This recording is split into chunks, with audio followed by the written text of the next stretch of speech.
ये चिप जो अभी अभी डॉक्टर ने जेन के अंदर इंसर्ट की है, उसका काम जेन की बॉडी में बनने वाले क्वेरेटोनिन को इकट्ठा करना है। साथ ही डॉक्टर उसको एक वॉच देते हैं और बताते हैं कि इसके 100% कंप्लीट हो जाने पर तुरंत मेरे पास आ जाना, और जब तक ये 100% ना हो जाए तब तक सोना बिल्कुल भी मत। और अगर तुम गलती से भी 1 मिनट से एक भी ज्यादा सेकंड सो गई तो ये चिप शॉर्ट सर्किट कर जाएगी, जिससे तुम्हारी मौत भी हो सकती है। 100% होने में इसको 1 से 2 दिन का समय भी लग सकता है। इस टास्क के लिए जेन को 1 लाख थाई बात मिलेंगे, यानी तकरीबन 2,30,000 के आसपास। अगले दिन जेन घर का काम कर रही होती है, तभी वो देखती है कि क्वेरेटोनिन का लेवल 42% हो चुका है। आज उसका ये पहला दिन है। अपना काम खत्म करके जेन अपनी ग्रैंडमा के पास आ जाती है। थोड़ी देर के बाद जेन की छोटी बहन जून भी आ जाती है। आज उसको घर आने में काफी लेट हो गया था, इसलिए जेन उस पर नाराज हो जाती है।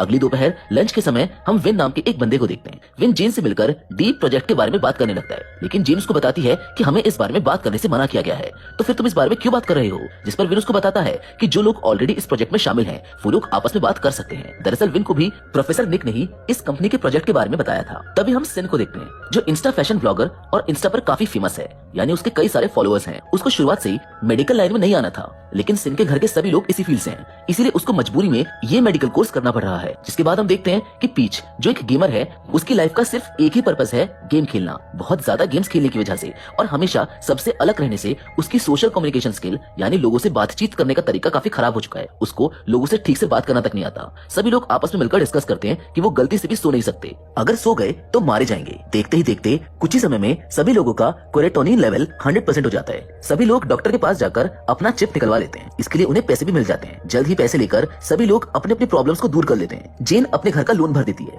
इसके साथ ही वो बिल्कुल टेंशन फ्री हो चुकी है। एक बार फिर से चारों लोग बोलिंग क्लब में मिलते हैं, जहाँ जेन सबसे पूछती है कि अगर इस बार डॉक्टर हैंस हमें एक्सपेरिमेंट के लिए बुलाएंगे तो क्या तुम लोग जाओगे। इस पर विन कहता है कि क्यों नहीं, इस बार तो हमें और भी ज्यादा पैसे मिलेंगे। लेकिन जेन को इस बात की चिंता है कि इस बार उनको और भी ज्यादा जागना पड़ेगा। इसके बाद सभी लोग अपने घर वापस लौट जाते हैं। जेन अपनी छोटी बहन को एक फोन गिफ्ट करती है, क्योंकि उसका फोन टूट गया था। जेन की छोटी बहन उससे पूछती है कि तुम्हारे पास इतने पैसे कहाँ से आ रहे हैं। इस पर जेन बिना कुछ बोले वहाँ से चली जाती है। अगले दिन वो चारों लोग एक बार फिर डॉक्टर हैंस के पास पहुँच जाते हैं। डॉक्टर उन्हें बताते हैं कि इस बार उन्हें और ज्यादा क्वेरेटोनिन चाहिए। इसके लिए उन्हें लगभग 5 दिन तक जागना पड़ेगा। इसके बदले उन सबको 5 लाख बात यानी तकरीबन 10,30,000 रुपए मिलेंगे। इस बात को सुनते ही सभी लोग मान जाते हैं, क्योंकि ये एक बहुत बड़ा अमाउंट है। इसके लिए वो चाह कर भी मना नहीं कर सकते हैं। प्रोजेक्ट को स्टार्ट हुए लगभग 2 दिन हो चुके हैं। आज तीसरा दिन है और पीच गलती से सो जाता है, लेकिन तभी घड़ी का अलार्म 0 होता है और उसकी नींद खुल जाती है। वो सो नहीं सकता है। उसका क्रेटोनिन लेवल अभी सिर्फ 32% है। वहीं दूसरी ओर विन, जिसका क्रेटोनिन लेवल 44% है,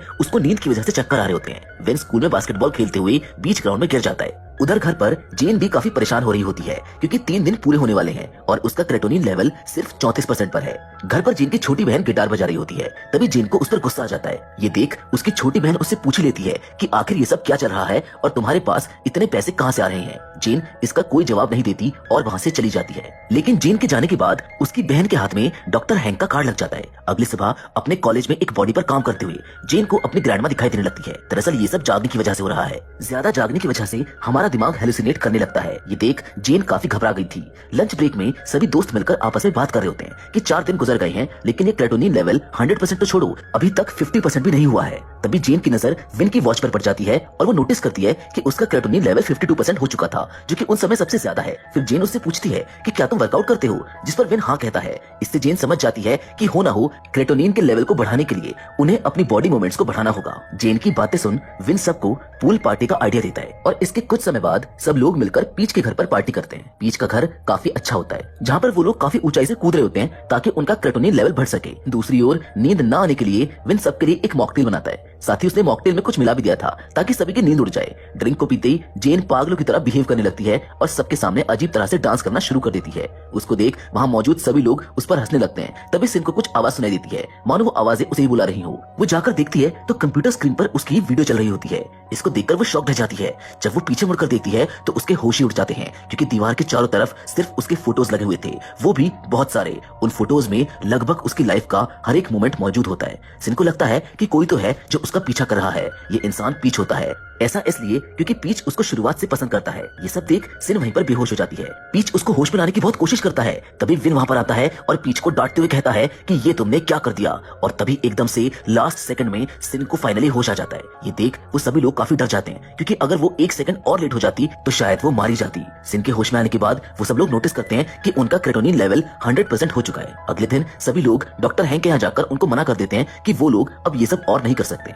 डॉक्टर हैंक उनको बताते हैं कि आज से पहले किसी ने भी इसे तुम लोगों से अच्छा नहीं किया है। साथ ही कहते हैं कि अगर तुम लोग इसको आगे कंटिन्यू करते हो तो तुम्हें इसके लिए 10 लाख भाग दिए जाएंगे, यानी कुछ 20 लाख रुपए, और ये एक बहुत बड़ा अमाउंट होता है। पर कल रात के इंसिडेंट से सभी लोग काफी डर चुके हैं क्योंकि उनके दोस्त की जान जाते जाते बची है, इसलिए कोई भी उनकी बातों को नहीं मानता।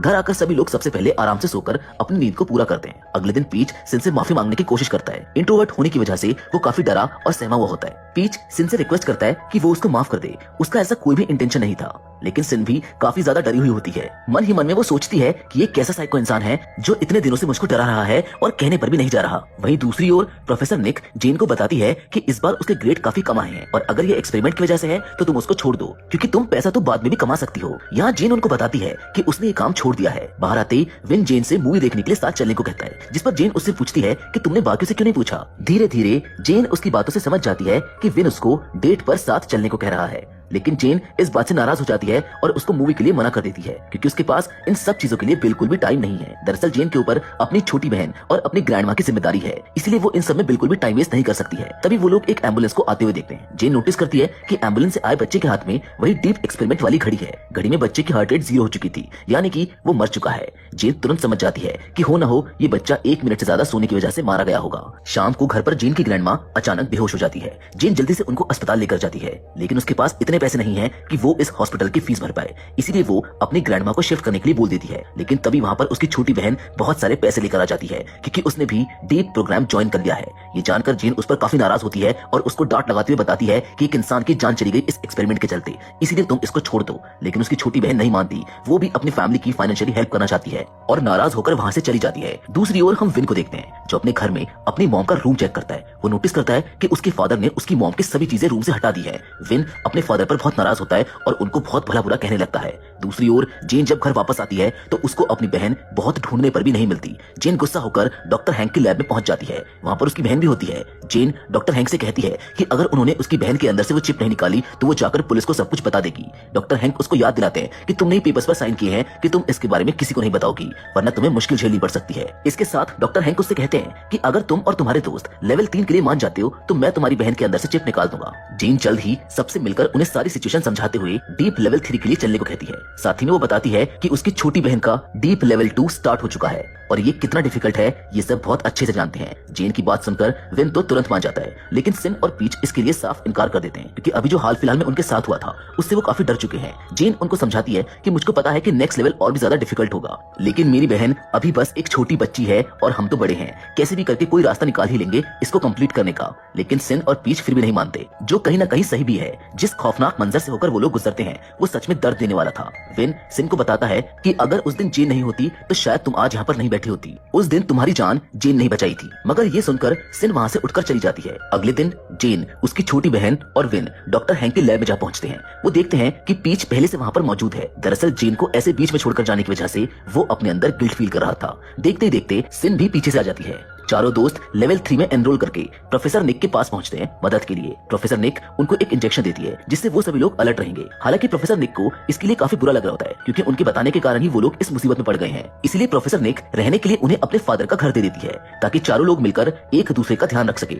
एक दिन गुजर चुका होता है और क्रेटोनिन लेवल अभी सिर्फ 5% तक ही पहुंचा है। अगले दिन वो फिर से वही इंजेक्शन लगवा लेते हैं जिससे वो एक्टिव रहे। ऐसे करके अब 3 दिन गुजर चुके हैं और क्रेटोनिन लेवल सिर्फ 29% है। धीरे धीरे बड़ी हिम्मत के साथ उनके 5 दिन बिना सोए बीत जाते हैं। आज 6वें दिन पीच अपने कंप्यूटर पर गेम खेल रहा होता है। तभी उसे गेम में चलने वाली गोलियों की आवाज पीछे के दरवाजे से आने लगती है। डर के मारे वो साइड में जाकर खड़ा हो जाता है। वहीं सिन अपने चेहरे को शीशे में देखकर नोटिस करती है कि उसके चेहरे पर बहुत सारे पिंपल्स हो गए हैं। विन एक सपना देखता है जिसमें उसकी मॉम उसको अपने पास आने के लिए आवाज देती है। दूसरी ओर जेन को अपने पेरेंट्स का एक्सीडेंट याद आ जाता है। वो मुड़कर बगल में देखती है कि उसकी छोटी बहन मर रही है। धीरे धीरे 6 दिन तक ना सोने की वजह से चारों की हालत खराब हो रही थी। दरअसल ये सब उनके साथ हो नहीं रहा था, वो लोग बस हेलुसिनेट कर रहे होते हैं उनका दिमाग ही उनके सामने भ्रम पैदा कर रहा होता है। तभी जेन की छोटी बहन आकर उसको हेलुसिनेशन से बाहर निकालती है। दूसरी ओर सिन भी अपने बाथरूम का शीशा तोड़ देती है। सिन आकर जेन पर बहुत नाराज होती है कि तुम्हारी वजह से मेरे चेहरे पर इतने सारे पिंपल्स हो गए हैं, अब मैं फैशन ब्लॉगिंग कैसे करूंगी। तभी विन आगे आकर सिन को समझाने की कोशिश करता है, लेकिन सिन उल्टा उसको ही भला बुरा कह देती है। पीच और सिन आपस में बहस करने लगते हैं और देखते ही देखते ये बहस लड़ाई में बदल जाती है। जेन प्रोफेसर निक को ऑफिस में बुलाने चली जाती है। वो देखती है कि उनके ऑफिस में बहुत सारे सीसीटीवी कैमरा लगे हुए हैं। टेबल पर जर्मन कंपनी का कार्ड पड़ा हुआ था। साथ ही एक रिज्यूम फाइल मिलती है जिसके अंदर डॉक्टर हेंस की डिटेल मौजूद होती है। जेन तुरंत समझ जाती है कि ये सब प्रोफेसर निक